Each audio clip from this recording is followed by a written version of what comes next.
Hello guys! Nahihirapan ka ba mag-edit or gusto magsimulang business about graphic design? Ito na yung pagkakataon niyong matuto. Suportahan niyo lang yung APPG Vlog dahil nagtuturo siya ng Premiere Pro at Photoshop na Tagalog tutorial sa YouTube. Suportahan niyo lang, panoorin yung mga videos niya. Don't forget to like and share, tsaka subscribe na rin. Bye!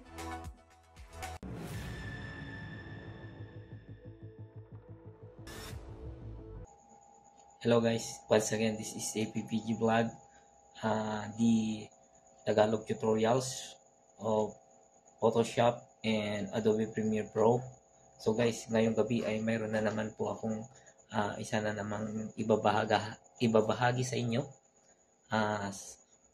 para magamit din ninyo guys kung ito ay gumagamit kayo ng Adobe Premiere Pro 2020. So ang gagawin ko ngayon guys ay ituturo ko sa inyo kung paano ang mag-clean up ng audio. Hello guys, this is APPG Vlog once again signing in to teach to you about the Adobe Premiere Pro and Adobe Audition, how to clean up a noisy sound. Okay, let's start guys. Una-una sa lahat, mag-open tayo ng Adobe Premiere Pro. Habang nag-open, binabati ko po lahat ang aking mga supporters yan sa YouTube, mga Bingo Team, Preyas Team, Millets Team, El Potente Team, Butterfly Squads, and the other teams that I belong. Magandang gabi sa inyong lahat. Guys, ito ay saglit lang to. So, nandito na tayo sa Premiere Pro.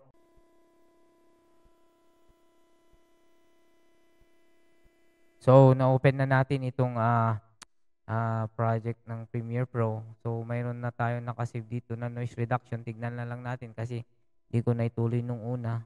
Yan.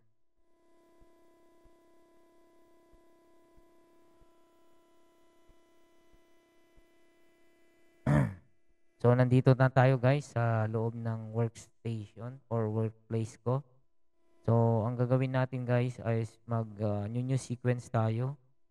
New sequence is ito, standard, naka-set na siya, array, no? Pero kung gusto nyo din yung parang cellphone size, dito rin yung babaguhin guys. Dito lang kayo magbago. Kung yung regular is 1080 by 9020, ito yung size ng cellphone. Pero sa akin, dito ako sa sequence preset, no? Array 10p, 24 frame rate per second. So, okay. Okay. And then, ang gagawin ko guys, para mas madali tayo, import, no? Import tayo. So, ito yung mga original na hiningi ko sa aking kasamahan sa trabaho para sa mga music background ko sa vlog ko. So, ito, gagawa tayo guys ng noise reduction lang natin, no? So, nandyan na siya. Double click. Okay. Double click lang natin. Then, testing.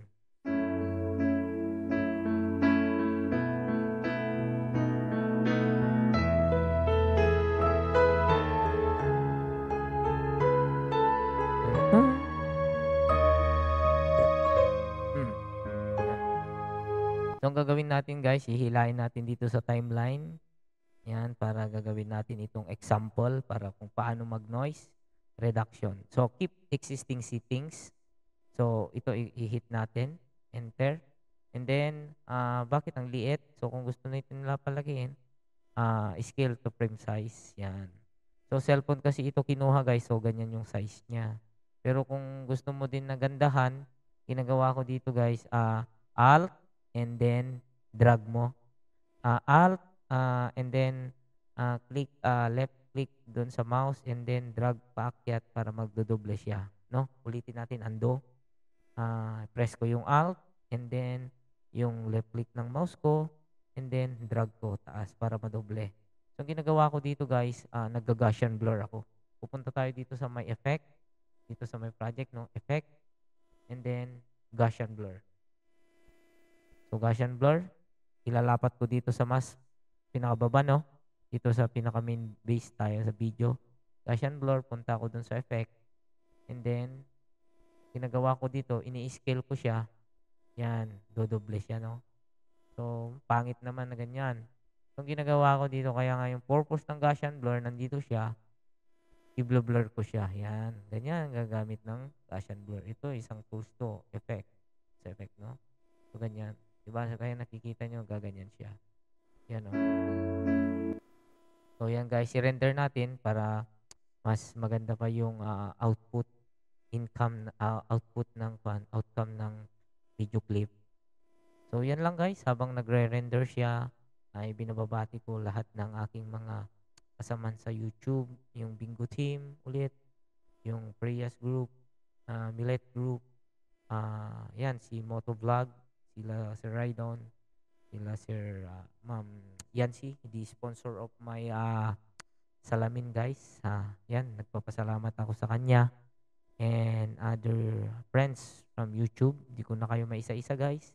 However, kilala ko kayo lahat. Nakikita ko kayo lahat. Kung naka-live kayo o nagpe-premiere lang kayo, nagpa-pop out kayo, okay. Tumutulong ako sa inyo guys. Sana tulungan nyo din si APPG Vlog to share this mga tutorials ko para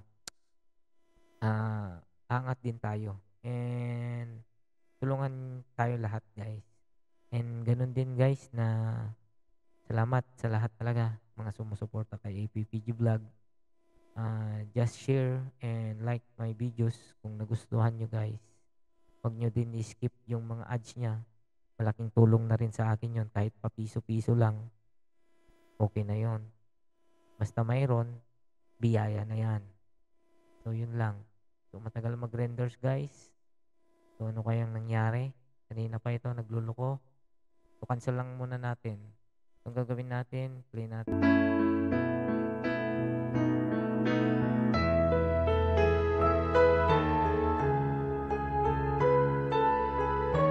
Medyo may konting hangin, no? Yung sa noise niya. So, ang gagawin natin dito guys ay ino-noise reduction pa natin para yung outcome ng sounds ay mas maganda pa, no? So, ang gagawin natin guys dito na tayo sa taas, no? Pupunta tayo dito sa main kasi ito, copy na lang dito.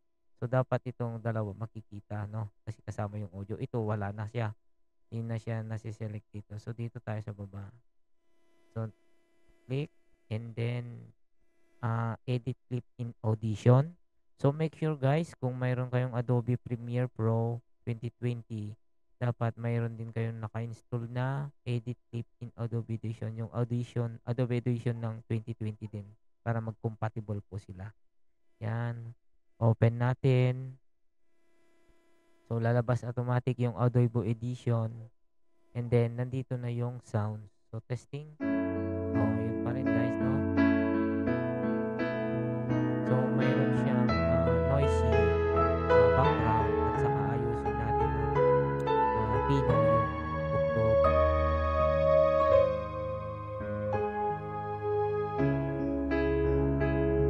So, ayusin natin guys. No noise reduction natin siya. For the sake na ito yung gagawin nyo din pag nag-noise reduction. So, ang gagawin ko guys is ganito. Dito tayo, no? Huwag nyong papatamaan itong mga guhit-guhit kasi mawawala yung sounds dito. So, dito lang yung plain lang.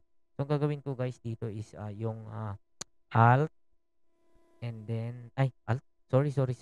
Control, Shift. Tapos, ito pala ito. Itong mouse, no? Left click, no? Left click dito sa pinakaunahan and then, yan. So, dyan, wag yung papatamaan yung iba, no? Then, ang gagawin nyo is Control Shift P. Control Shift P. And then, so nakikita nyo, lumabas yung effect noise reduction. So, dito tayo, i-capture natin yung noise print. So, dito yung noise print niya, no? So, ang gagawin natin dito, guys, is select lahat natin yung entire file. So, na-select na siya. No? So, ang gagawin natin dito, guys, is hit the apply button. Yan, apply.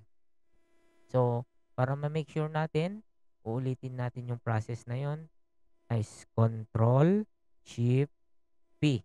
So, nandito na tayo sa noise reduction ulit pero hindi na natin ika-capture noise print. Di wag mo nang i-hit dito ya.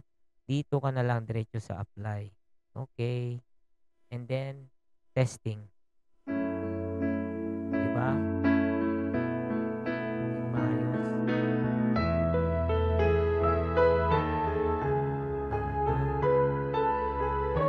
So, paano i-save ito?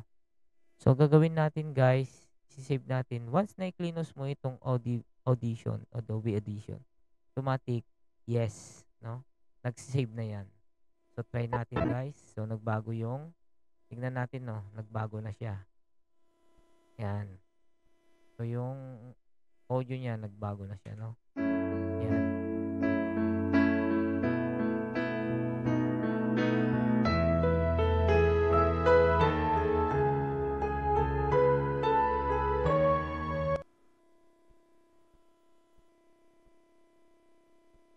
So, ganun lang guys yung noise reduction para mas maganda pa yung output ng music nyo, no? Kung paano tanggalin yung mga noise background. Pero yung pag nasa gitna na, yung maingay dito, halimbawa dito na, pag nagre-record ka na, hindi mo na matatanggal yan guys. Ang natatanggal lang yan yung mga noisy na, yung mga hinga natin, yung mga, basta, maraming klase ng noise, no? Lalo-lalo na pag nasa open space ka, yung alaskas ng hangin, yun, mga ganun. So, yun lang guys. Sana nakatulong ako sa inyo kung paano mag-noise reduction. Bye-bye guys. God bless us.